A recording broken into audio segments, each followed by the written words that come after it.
The Doctor and Romana stared at the exterior view screen, lost in thought. What is this place? Romana asked, frowning. The Doctor was similarly bemused. Somewhere which, apparently, no one has bothered to name. I am certainly not familiar with it.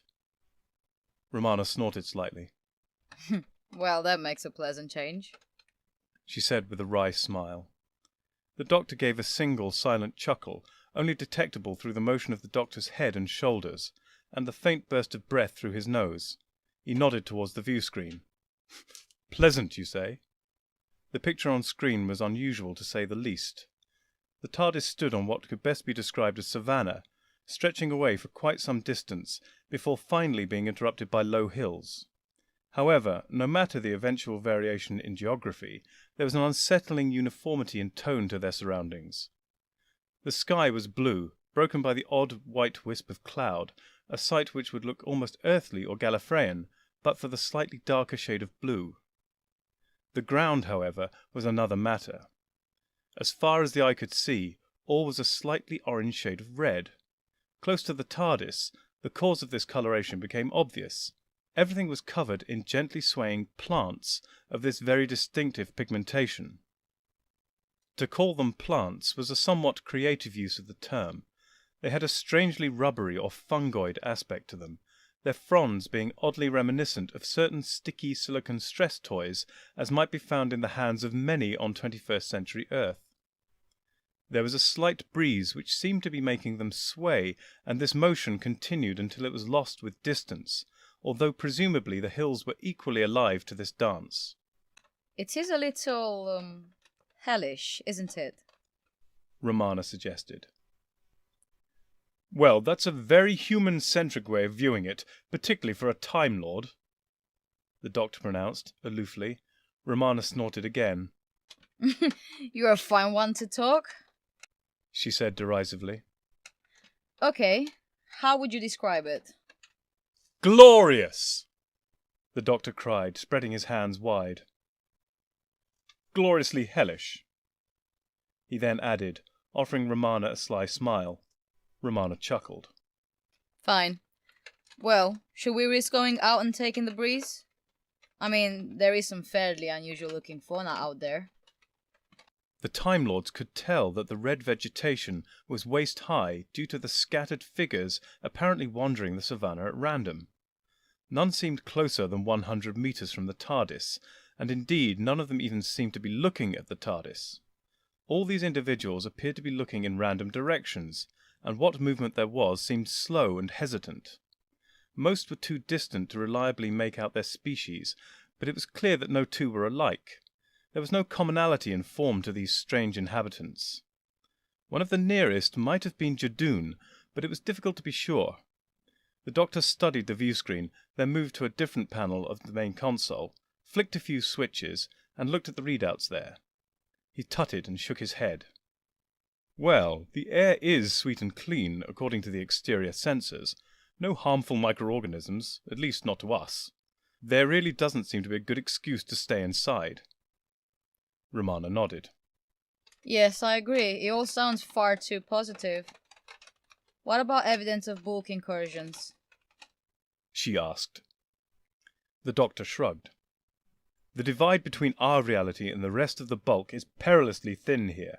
I'd be surprised if there weren't any incursions in this world. But as to specifics, Neither K9 nor the TARDIS can identify any strange occurrences. Romana nodded her understanding. The Doctor stuffed his hands in his pockets. So, shall we go for a stroll? He asked. Affirmative, Master, K9 piped up. The Doctor shot him a warning look. I wasn't talking to you. No, K9, you've told us where the local source event is, and the foliage looks a little sticky for you. Best you stay here and let us two do the heavy lifting for a change. Understood, Master, K9 responded obediently. In answer to your question, Romana chipped in, a little impatiently. I think exploring our surroundings is an excellent suggestion. Together, the Time Lords mounted the stairs to the main doors. They whirred open as they approached, allowing them to enter the savannah beyond. The two Time Lords scanned the scene before them, peering at every detail. The inhabitants. That's strange. They all seem to be facing away from us, Romana remarked. Probably just a trick of chance. They may appear to all be facing away from us at this moment, but they are all still, in fact, facing in different directions. This unusual spike in their directionality is not necessarily an indication of significance, or indeed design or plan. Perhaps, Romana responded, not entirely convinced. There were two other features of note on the plain before them. Both were strange artificial constructions. The first stood perhaps 200 meters away, and looked eerily like a water tower. Indeed, minus the studio insignia, it looked very much like the Warner Brothers water tower. It had a few more vents and short lengths of piping projecting from its body than the studio emblem, and there seemed to be a grilled window on the side facing the TARDIS. However, its 4 long metal legs and white paint job did still evoke this image. Beyond that odd construction stood the second point of interest in their immediate vicinity. Around 300 meters beyond the tower, and slightly to the right of the direct line of sight from the TARDIS to that construction, there was a single low hill. At the top of this hill, a sturdy palisade wall had been constructed. Tall tree trunks had been sourced from somewhere, cleaned, prepared, then driven in tightly so that no gaps existed between them. There did seem to be the suggestion of some sort of gate, again on the side facing them, constructed of the same materials. At this distance it was unclear if this fort was occupied or not, but it certainly looked recently built. The Doctor and Romana stood shoulder to shoulder as they studied these two artifacts before them. So, Romana said briskly, shall we take a look at the tower, stroll to the fort, or pop over and chat to some of these distant wanderers? The Doctor was about to reply when something bumped into their backs. Both spun around in surprise. They stared in horror at the Dalek. Romana made a sharp intake of breath, but the Doctor held up a finger, cautioning silence. Mute, they now regarded the rear of this most dangerous of creatures. They were forced to survey the Dalek from this unusual angle, since it had backed into them. The Doctor and Romana looked at each other wordlessly, then nodded as both agreed on the sensible course of action. They took a careful step backwards. Barely had their feet come to rest when the Dalek ran into them again, then also stopped. Now the Doctor tugged at Romana's arm, and together they tried to edge around the Dalek to get a better but discreet view of its front. The attempt was in vain, however, since as they moved the Dalek rotated, always with its back to them, and always in contact. The Doctor again held up a finger as an idea struck him. He gestured for Romana to stay where she was, while he attempted to edge around to the Dalek's front. The war machine seemed unsure of what to do. It jittered back and forth hesitantly, as if fighting to point its rear at both Time Lords simultaneously. However, it seemed the desire to remain in its current position, pressed against Romana, ultimately won the day. The Doctor could finally see the Dalek's single eye, and although he must have crept into its peripheral vision, it still did not turn towards him. Most curious, the Doctor muttered to himself. Romana took this as a sign they could now risk being heard. Doctor, what is it? What can you see? It appears to have something in its eye. What the doctor saw was eerie and unnerving. It seemed that the Dalek's eyepiece was entirely filled with some sort of black goo. Indeed, some of this same substance had oozed past the seal around its lens and had begun to hang down in oily tendrils towards the ground. Doctor, could you perhaps give a little more detail? Romana asked, a tad impatiently. Absolutely. It seems this being is infested with something not dissimilar to the bulk entities of the Mondasian rats and the Earth penguins. Romana looked aghast at the Dalek, and in particular to where it was touching her. Didn't you say they drove people mad with their touch? And how come our landing was so smooth? It must have been quite close to us when we landed in order for it to have sneaked up like that. It was probably just the other side of the TARDIS from the main doors. The doctor held up a warning digit. I said not dissimilar. However, this must be some variant or cousin of those beings. Obviously, the effects you describe are not shared by this variety, whatever it may be. At that moment, the doctor noticed an odd figure jumping up from hiding in the red vegetation, about 20 meters behind Romana. He was dressed in a cream button-up shirt, a leather satchel over his shoulder, and dark glasses pushed up to rest on his forehead. In one hand he was holding what looked like an ornate walking cane. With his other, he was gesturing wildly at something behind the doctor, while staring the Time Lord directly in the eyes. Then he ducked down to disappear back amongst the plants.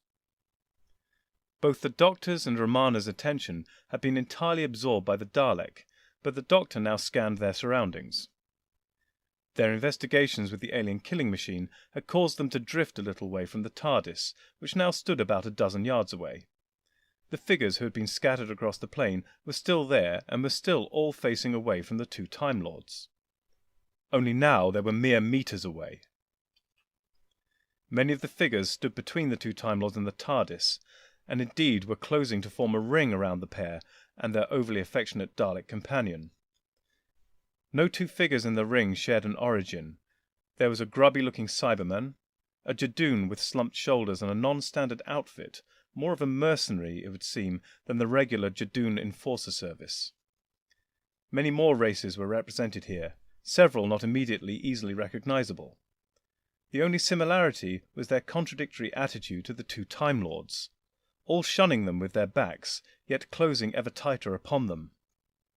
The Doctor and Romana tried to run, but only succeeded in dragging the Dalek with them, then running up against the other figures in the circle they had inevitably run towards. These odd, reversing, slow-moving beings now began to crush in upon the two Time Lords, increasingly restricting their movement. Indeed, it was rapidly becoming painful for them both, and their breathing ever more laboured. At that moment, the lone animated individual suddenly leapt from the undergrowth very close to them. As he did so, he pulled his walking stick in two. He used his momentum to knock two of the figures pressing the Time Lords off their feet, while yelling, "Duck!"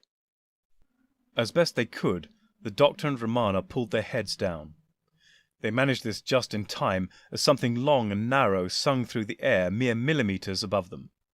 The head of the Dalek was suddenly separated from its body and sailed through the air. Their rescuer was in possession of a sword cane. Quite a formidable one at that.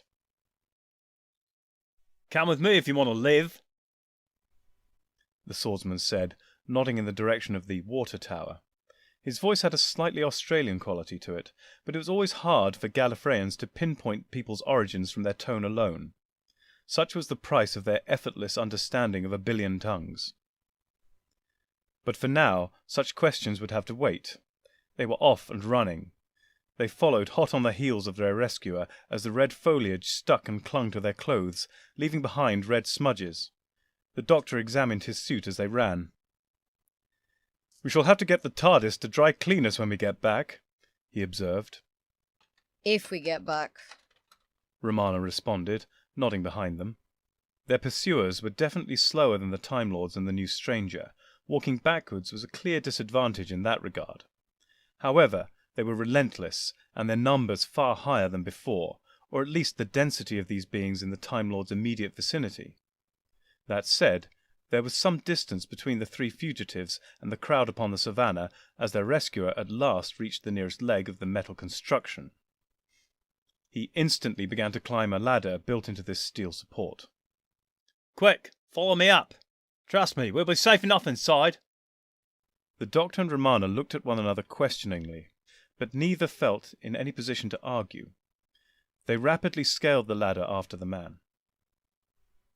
At the top of the support there was a narrow observation walkway running around the body of the tower. The swordsman opened a door whose appearance and operation shared much similarity with those of a submarine. "Please, come inside," the man said with a grin. "My home is your home." All three entered the cone-roofed metal cylinder. The door closed behind them. Their initial impression of a submarine was strengthened still further upon first seeing the interior of their rescuer's home. All the furniture and fittings were metal and had a well-worn and slightly grimy patina. A hammock had been slung between one part of the curved wall and a nearby section, the curvature of the wall allowing it to hang freely and slightly out into the center of this single room. Every other item of furniture was integrated into that wall. A bench formed by an extrusion of that same surface about knee-high ran around the entire chamber, save for where the entrance lay.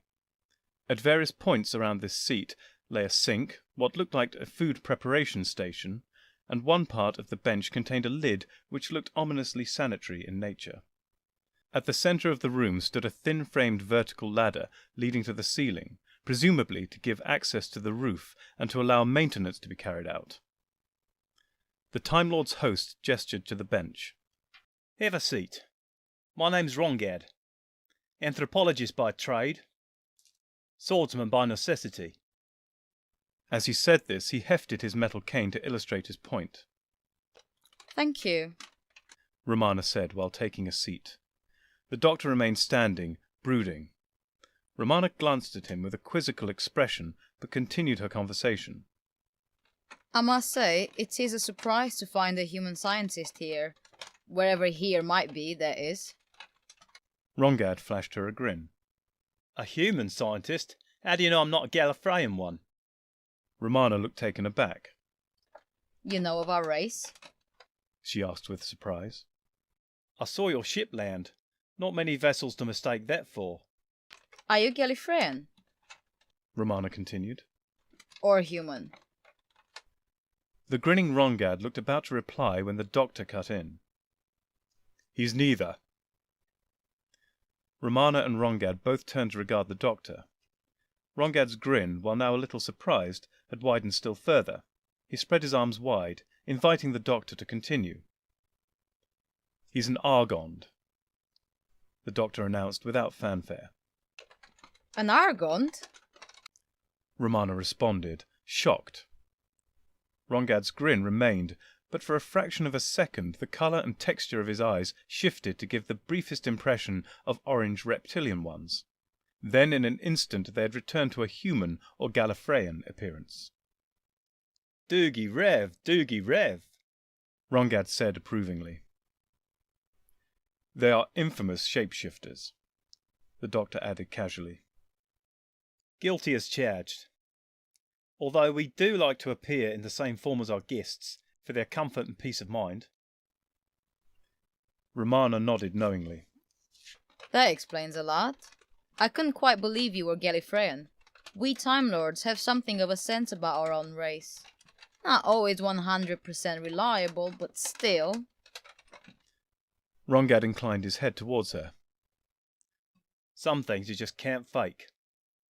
"I thought your race extinct by this time period," the doctor added matter-of-factly. For the first time, Rongad looked a little thrown off his stride. As he responded, his bravado sounded a touch more forced. "Well, I mean, you know, I haven't seen another of my kind for quite some time, but we always were something of a rare sort. Still, we can't be extinct. I'm the living proof." "That is undeniable," the doctor conceded cautiously.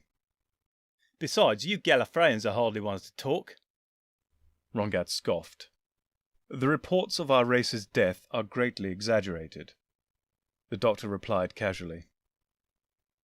"Anyway," he then continued. Rongad, perhaps you could enlighten us as to the nature of this strange world, its name, its peculiar inhabitants, how they and you came to be here. Rongad moved to sit a quarter of the way around the room from Romana. The doctor sat down next to Romana. As to this place, it has no name, except the one I gave it. I call it End of the Line. You'll see why by and by. What brought me here is no doubt the same thing which brought you. The same thing which brings everyone. Rumours. I'll wager your reasons, mine and theirs, may all differ, but the tales guided us here just the same. The doctor held up a finger. Let's just assume for the moment we arrived here by chance. Indulge us and tell us the tales, if you will. Rongad tilted his head in a gesture of generosity. Whatever you say. The tales are two-pronged, but both forks lead back to the same place. A tale of a world which comes and goes in history, only accessible from certain places at certain times. A part-time world, if you will. Then there was another tale. Whispered stories in shady bars of desperate souls.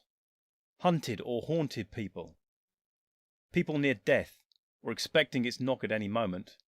And these people all seeking a world fabled to allow them to escape their fate. To live beyond their date with death.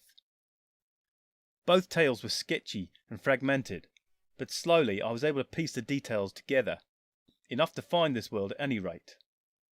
So I hired passage on a freighter, paid them enough to drop me here in this survival pod to conduct my research. Hopefully paid them enough to come back and pick me up once all this is over. I guess we'll see. And then I set about my main goal, to study these people who fled here, those who sought to cheat death. Would I be right in thinking they are the ones we encountered outside? Romana asked. Rongad nodded. Ah, yes, the survivors. I'll bet their fate was not what they'd been hoping for. Quite, the doctor agreed gruffly. But why are you studying them? Are you too feeling the Grim Reaper's breath upon your neck? Rongad laughed. Oh, come on. Wait. Who are you both? Pardon my lost manners. I've been alone for a while now, more or less. I'm a little rusty. Romana. Romana responded with an indulgent smile. The doctor supplied a little more coolly. Doctor, Romana, Rongad said, nodding to each in turn.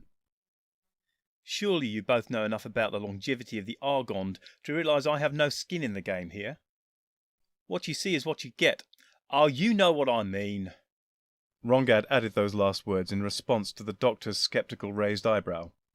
No, my interest here is purely academic, and really, when you get right down to it, a personal curiosity about, well, everything. I mean, I might write a paper about what I discover, for posterity I suppose, but such considerations are leagues below my own innate desire to know. As Rongad finished his account of his motivations, his house seemed to sway ever so slightly, as if buffeted by a gust of wind. Have you seen these survivors before? The doctor asked. I mean, have you looked one in the eye? Rongad inclined his head towards the doctor with a knowing grin. I can tell you, Herr, from your question. Yes, I've seen them up close before, from all angles. Risked my life for my studies on many occasions. Yes, they all share those same eyes, or rather, they all seem filled with the same black goo, and they are all attracted to the living. Yes, I know what you're going to say. Rongad interrupted himself, holding up his hands to forestall rising interjections from the two Time Lords. Why do I distinguish them from the living? Well, maybe I do, maybe I don't. But I do know they're attracted to anyone not filled to tears with oily goop. Their senses also seem utterly disconnected from how they were when they were normal, walking backwards, clearly sensing the living on that side of their bodies and moving ever closer to them. And if enough of them get close to you, well, that's it. They crush the life out of you by sheer weight of numbers. I've seen it before. I'm not the only researcher to turn up here over the years, and few of us have survived. The doctor nodded his understanding. Yes, they do seem somewhat possessed. You certainly showed an interesting technique when dealing with them, he said, pointing towards Rongad's sword stick. Yep. They keep on coming right up until you separate their head from their body. Then the game is over. Rongad agreed grimly. An impressively sharp blade, Romana interjected. particularly given its size and weight. You completely decapitate a Dalek. It's all in the wrist. Rongad claimed with a wink. I rather think it's all in the blade, the doctor responded coolly. Eleventh material, if I'm not mistaken. Rongad raised an eyebrow. Most impressive. I found a deposit in the hills to the east. Burnt out the atomic manipulator, forging a blade out of it to replace the regular steel one McCain had originally. As Rongad said this, he pointed to a blackened and charred device built into the wall. It had definitely seen better days. Nth material? Romana asked with a puzzled expression. Material from the multidimensional realm. Metal from beyond our universe. Material of the bulk. The doctor's answer was delivered sternly, his eyes not upon Romana, but instead narrowed in assessment of Rongad. Romana now also turned to regard the Argond anthropologist. Your people have the ability to recognize and manipulate material from the 11th-dimensional plane. How much do you know of what is going on here? She demanded. All playfulness and patience vanished in an instant. As she said this, she rose to her feet, the doctor matching her movement. Rongad now also stood up and looked back at the two Time Lords, equally shrewdly. While our respective knowledge may not overlay exactly, I doubt there's anything you can tell me I'd find difficult to comprehend. For instance, I'd not be surprised to learn if something from the bulk had infested all of the unfortunate survivors out there on the plane. Would not be surprised if this had occurred once their expected deaths had finally caught up with them, leading to half-remembered tales from the companions or other witnesses of life after death. After all, he continued, hefting his sword stick in his hand, where there is one bulk deposit, why not others? This was the theory I was beginning to formulate, at any rate. The two Time Lords and the Argond all stood looking at each other in silence for several moments. Finally the doctor spoke. You may very well be right that we have similar perspectives on this matter, and complementary information. Have you noticed any other commonalities between these survivors? Although perhaps victims might be a better label. Romana asked, complete with suggested relabeling. Then she was struck by a further thought. The Dalek's casing was very dirty and marked, but I thought I saw a strange, possibly alphanumeric symbol on it. Before you sliced right through it, I mean. Rongad looked about to answer when the doctor cut in. Oh, probably just some sort of military identification. There have been all sorts of factions and splinter groups amongst the Daleks over the years. For all we know, it could have been some band of brothers tattoo. Rongad looked about to speak again, when this time it was his own home which butted in. The water tower had moved again, but this time far more significantly, rocking back and forth. The hammock continued to sway even after the room returned to a steady state. It seems to be blowing up for quite a gale out there, the doctor noted. Rongad looked horrified. There are no high winds on this planet, he cried, rushing towards the small square window nearest to him. Oh no, he said, ominously quietly. The room now swayed again, more violently than before. The doctor and Romana, who had been trying to make their way over to Rongad, were nearly knocked off their feet. Unsteadily they joined him at the window. From the narrow grated opening before them it was difficult to look directly down, but by pressing their foreheads against the glass they could just see where the nearest two support gantries met the ground. The savannah at the base of the water tower heaved with bodies, all facing away from the tower. Those nearest pressed up hard against the supports, their push being amplified by dozens, perhaps hundreds, more radiating out from the tower into the plane itself. Whenever I climbed the tower before, they always dissipated. I was wondering if it was because I was out of sight or just far enough away for them not to sense me. That was why I was practicing hiding in the red undergrowth when I found you, to see if this disrupted their sensing. But I was totally wrong. How can they be sensing us in here? The doctor turned to look Rongad in the eye. And then there were three, he said grimly. Rongad was about to reply when the tower shook and lurched again, this time failing to return to a fully upright position. Romana and the doctor fell towards one side of the central ladder, while Rongad was thrown to the other side. "There are too many of us," Rongad wailed in frustration. "Too many in one place. Too much life." "Perhaps not for much longer," the doctor cried back as the tower now lurched in the opposite direction to which it had been leaning before. Only this time it did not stop. The doctor struggled to his feet, his ears ringing. He could not be entirely certain if the ringing was solely in his head, or if there were some residual vibrations in the metal life pod following its crashing impact with the ground. The doctor continued to groggily take stock of his condition. Had he lost consciousness when they hit? He shook his head painfully, but in denial. If he passed out, it was only for a moment. He looked around him in search of Romana. The room lay on its side and was quite crumpled and distorted by the landing. Indeed, the roof had popped off completely, and the red vegetation of the savannah could be clearly seen through the opening. Fortunately for now, none of the survivors on the plane could be seen there. A pile of seating cushions near the doctor suddenly shifted and tumbled from where they lay. Romana rose unsteadily to her feet amidst them. Both the Time Lords looked around themselves. Of Rongad there was no sign. "Quickly, Romana! We need to find our rescuer. He clearly knows more about this planet and what is going on here."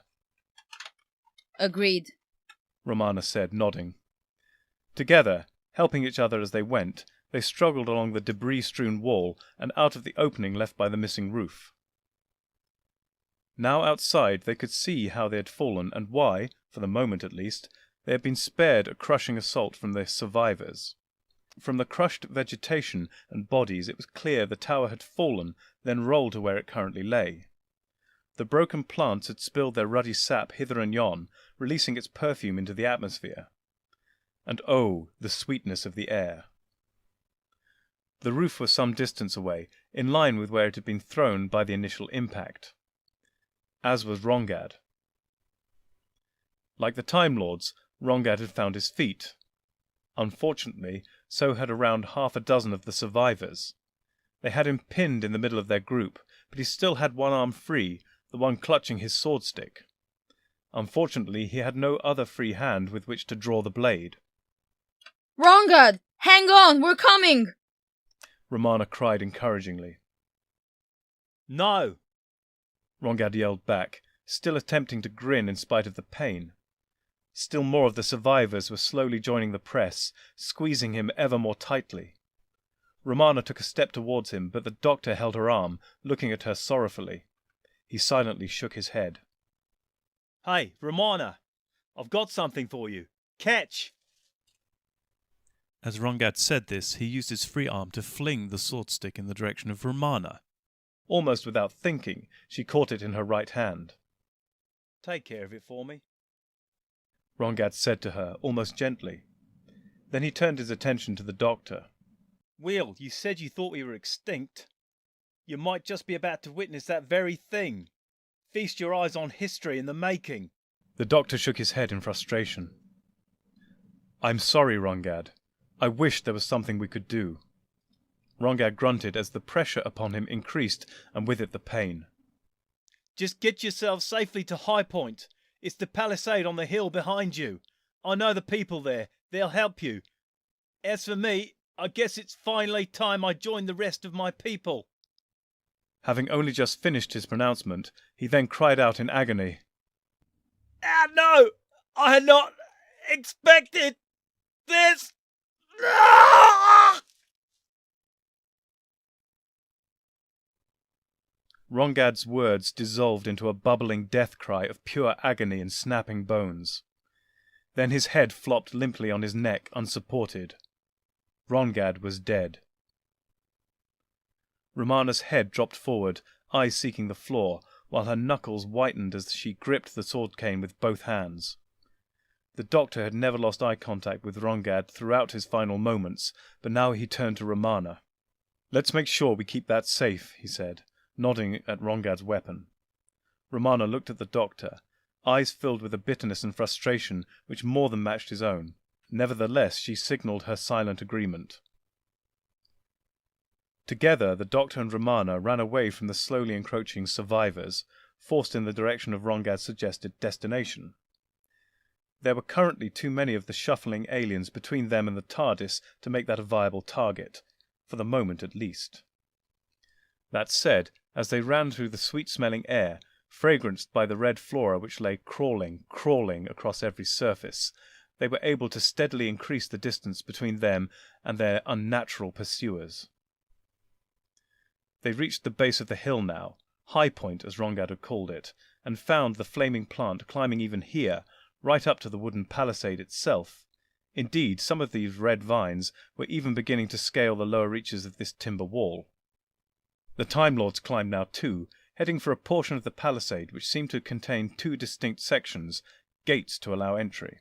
They stood now before the gates, but as their eyes scanned the tops of the walls, no one could be seen. "Excuse me, could you please let us in?" the Doctor cried. The only answer was silence. "We're friends of Rongad," Romana chimed in helpfully. In spite of the volume of her cry, her voice was still tinged with sadness. The gates swung inwards and open. Together, the Doctor and Romana walked through the entrance. As they passed the threshold, the gates swung closed behind them, revealing their operator. A short young woman, dressed in black raw leather trousers and waistcoat, complete with other items of light leather armor and fittings. She was also carrying a black bow, a bow she currently had trained at the Doctor. "Ashilda," the Doctor said simply. "Do you know this girl?" Romana asked. "Woman," Ashilda corrected. "Yes, I know her," the Doctor replied coldly. "Head towards the center of the compound. Ashilda ordered. We don't want to attract the survivors." The Doctor and Romana turned towards the center of the enclosed area, but immediately failed to comply. "That is a TARDIS!" Romana cried. "But neither of these people are Gallifreyan." The causes of her surprise and not a little outrage were twofold, and both stood about 20 meters away at the very middle of the hilltop. The first of these was the TARDIS itself, although in its current configuration only the keen eye of a Time Lord, and a most perceptive one at that, could have identified it as such. Currently it appeared to be a small roadside American diner. "Today must be the day for American retro-themed vehicles," the Doctor noted. The second cause of Romana's consternation stood in front of this TARDIS. She was dressed in dark trousers, a white shirt, and a light grey woolen jumper. She had dark brown hair cut in a bob, and to the sharp senses of the Time Lords was clearly not Gallifreyan.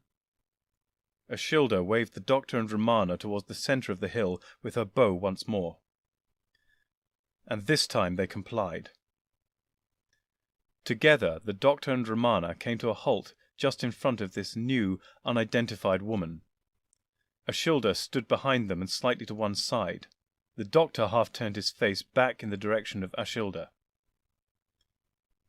"You, I know," he said slowly. Then he turned to fully face the woman before them. "But you, I don't know. And I never forget a face."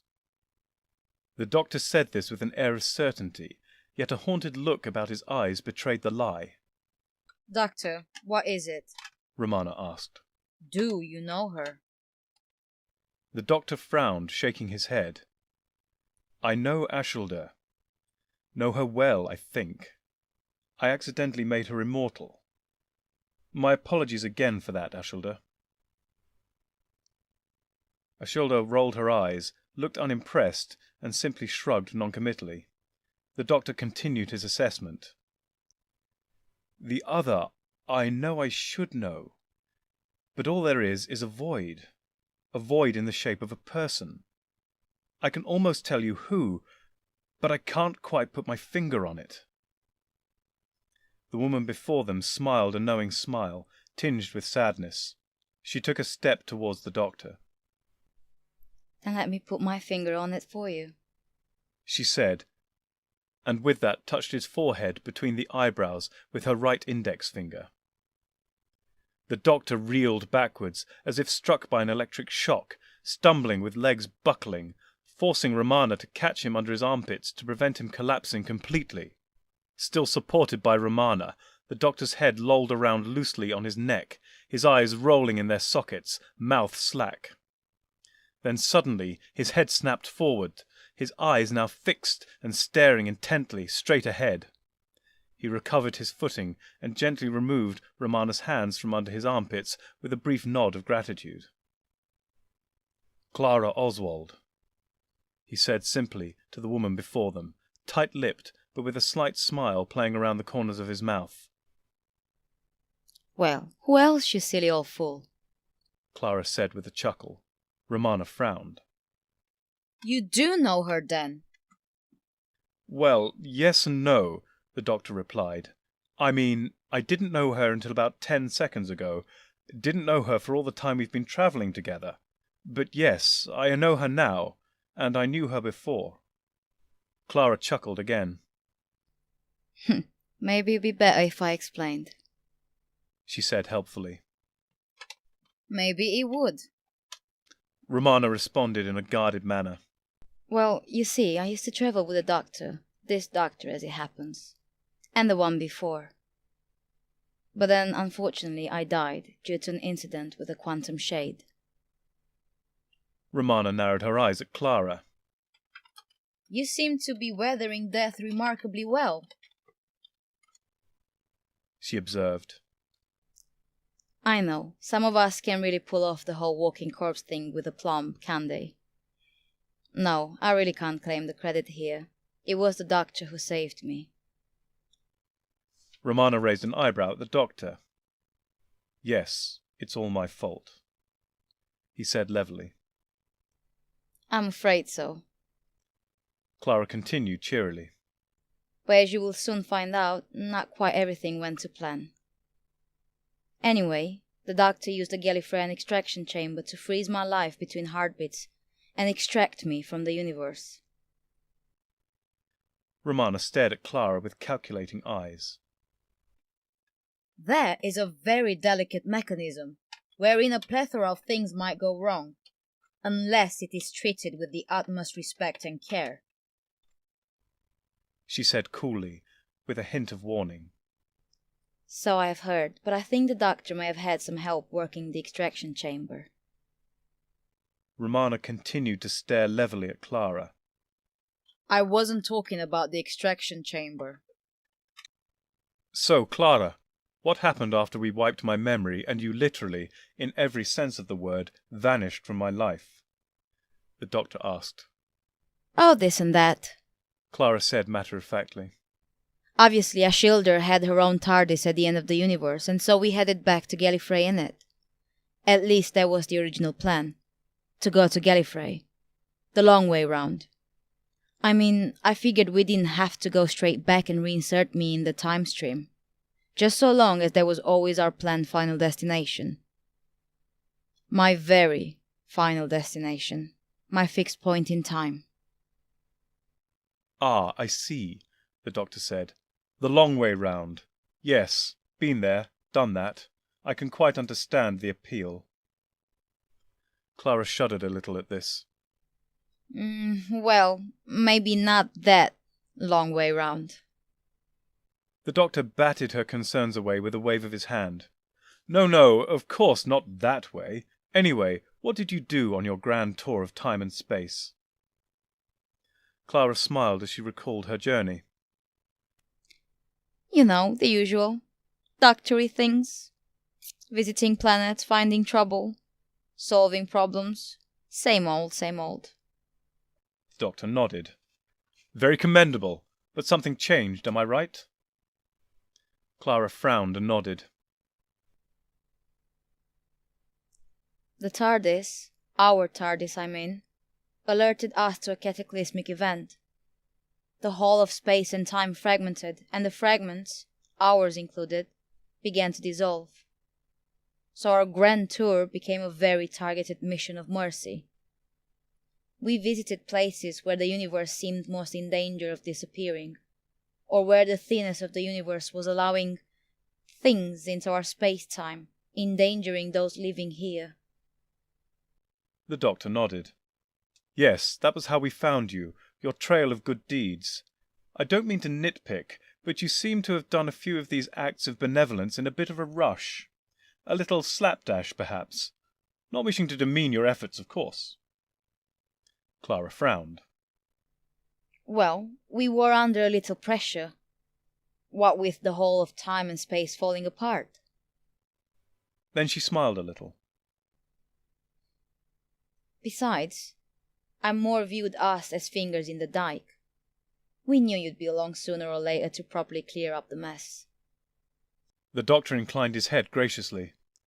Very kind of you. Your faith in my skills is most reassuring. But I sense that there was another pressure hastening your course, particularly as we approached this current place and time. Clara stared directly into the doctor's eyes. The Raven, she said with deadly earnest. The Raven? Romana chimed in. The quantum shade, the doctor explained tersely. Clara Oswald nodded her agreement. Yes, somehow, with the shattering of the universe, the quantum shade, the deadly Raven, learned how to traverse time as well as space. The first time he appeared on a planet we were helping, Ashildr and I almost didn't recognize it for what it was. That was the closest I've ever come to dying. Well, apart from the first time, of course. At first it could take weeks before he would finally catch up with us at a new location in space-time. But eventually, over time, the lead we had over it shortened. Now, it is a matter of days before he catches up with us, usually. Barely enough time to settle down and help anyone before he chases us on again. So, what brought you here? Romana asked. Clara sighed and looked downcast. We thought we'd found a way to defeat the Shade and save the universe. We discovered how to track the Shade through space-time. It was easier than expected. We were already monitoring weak spots in our fragment of space-time within range of our sensors, in order to target aid, but then we noticed trails between places we have visited. Lines of stress or weakness. And these were the paths the Raven had flown, straight as an arrow between one encounter and the next. The quantum shade chasing us was tearing the universe apart. So why come to this odd world? The doctor asked. We had heard rumors on our travels of other people who had been hunted by quantum shades. Other marked beings like me. At this point, Clara quickly turned her back on the Time Lords and raised her hair to show the black tattoo upon her neck, the timer on 0 in a strange script. Then she turned back to face the doctor and Romana. The legend said that those who sought to avoid the fate of quantum shades simply had to find this unnamed world. And when the Shade found them, as long as they were standing on this planet, they would leave on past the end of death timers. But it wasn't what you had hoped for, was it? The doctor offered sympathetically. Clara shook her head. No, not at all what we had hoped for. The people who had fled here had all been fugitives and criminals, marked for death by the quantum shades. But when death found them, it took them just the same.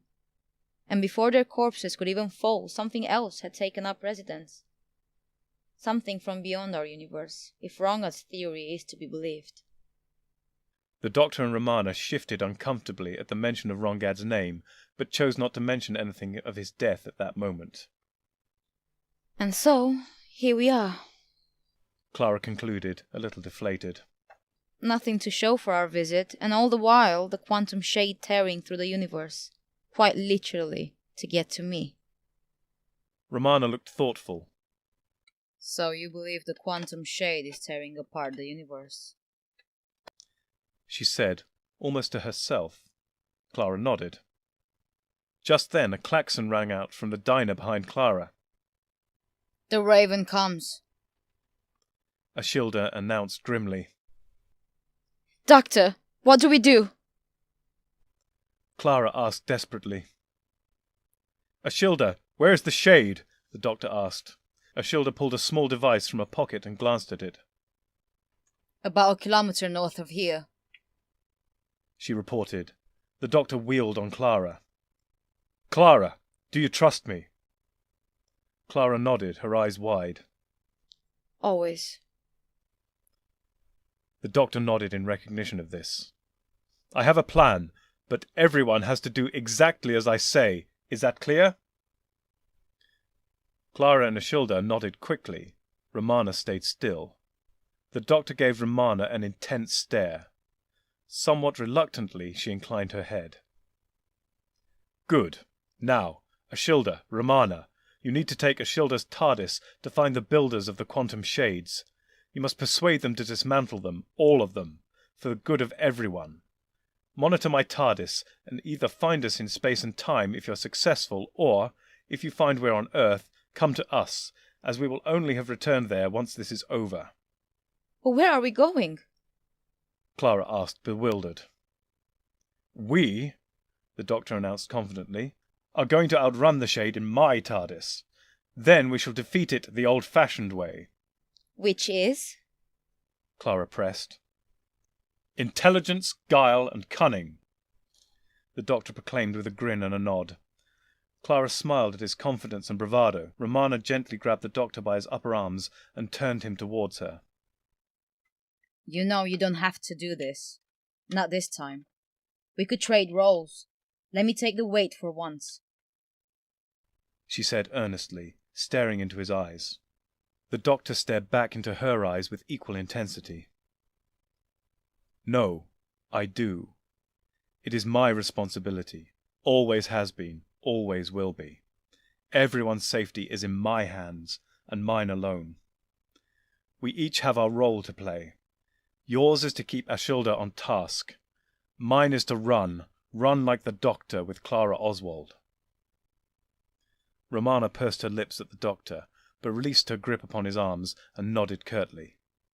Then she turned and dashed with Ashilda back into the American diner. As the doctor and Clara ran back towards the palisade gate, the diner began to wheeze and grind as it faded in and out of existence. Clara opened the gates, and together they strode through to look out across the savannah. Between them and the doctor's TARDIS there was still quite a high density of survivors scattered about, and in the case of the nearest, now slowly wandering backwards towards them. Far away to the north, distant, but heading right for them, was a slowly growing black speck. The doctor turned to Clara, grabbing her hand with an excited grin. "Run, Clara, run!"